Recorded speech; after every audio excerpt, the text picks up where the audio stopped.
Facebook ID বা page কিভাবে delete করতে হয় সারা জীবনের জন্য আজকে এই ভিডিওতে দেখাবো। ফার্স্ট অফ অল আপনাদের ফোন থেকে ফেসবুক অফিসিয়াল অ্যাপটি ওপেন করে নেবেন। তারপর আপনারা এখানে উপরে দেখতে পাবেন সেটিংস আইকন আছে, এখানে আপনারা ট্যাপ করবেন। দেন তারপর আবার এখান থেকে আবার সেটিংসে ট্যাপ করবেন। তারপর এখানে আপনারা দেখতে পাবেন পার্সোনাল ডিটেলস এর অপশন আছে, এখানে আপনারা টাচ করে দিবেন।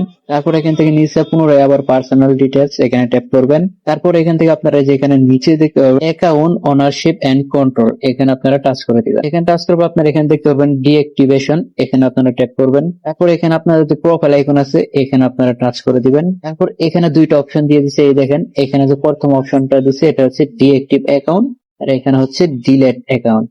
এখন এখানে আপনারা একটু বুঝে নেবেন, যদি আপনারা ডিঅ্যাক্টিভ করে রাখেন এখান থেকে যে ডিঅ্যাক্টিভ অ্যাকাউন্ট এটা যদি আপনারা করে রাখেন তাহলে আপনাদের অ্যাকাউন্টটা কিন্তু কেউ কোনোদিন খুঁজে পাবে না।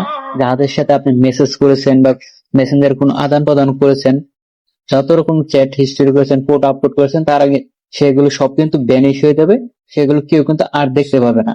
আর এখান থেকে আপনি যদি 2 নাম্বারটা সিলেক্ট করেন ডিলেট অ্যাকাউন্ট, এই যে ডিলেট অ্যাকাউন্ট, তো এটা সিলেক্ট করে দিলে কি হবে, আপনার অ্যাকাউন্টটা কিন্তু পার্মানেন্টলি ডিলিট হয়ে যাবে। তো আমরা যেহেতু ডিলিট করবো তার জন্য এখানে ডিলিট টিক মার্ক করে দিলাম। তারপরে এখানে নিচে দেখেন কন্টিনিউ, এখানে টাচ করে দিবেন।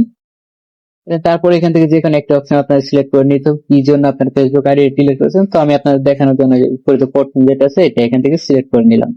তারপরে এখানে নিচে আপনারা কন্টিনিউ, এখানে কন্টিনিউ করে দিবেন। তারপরে এখান থেকে যে আবারও কন্টিনিউ, এখানে কন্টিনিউ করে দিবেন।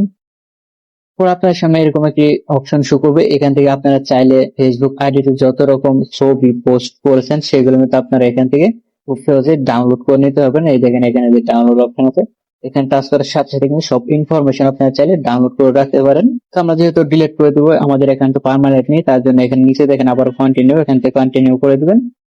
এখান থেকে কন্টিনিউ করার পর এখানে আপনার যে ফেসবুকের পাসওয়ার্ড আছে এখান থেকে আপনার ফেসবুকের পাসওয়ার্ডটি দিয়ে দিবেন।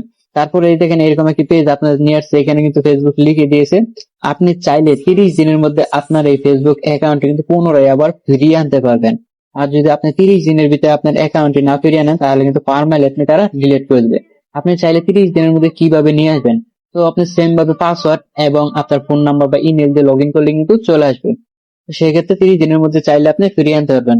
আর যে না চান তাহলে 30 দিনের মধ্যে কিন্তু অটোমেটিকলি ফেসবুক আইডি ডিলিট করে দিব। তারপরে এই দেখেন এখানে ডিলিট অ্যাকাউন্ট নামে অপশন আছে, জাস্ট শুধু এখানে আপনারা টাচ করে দেবেন, তাহলে কিন্তু আপনাদের অ্যাকাউন্টটি ডিলিট হয়ে যাবে একদম পার্মানেন্টলি। ভিডিওটি দেখে আপনাদের কোনো উপকার আসলে অবশ্যই ফলো দিয়ে রাখবেন।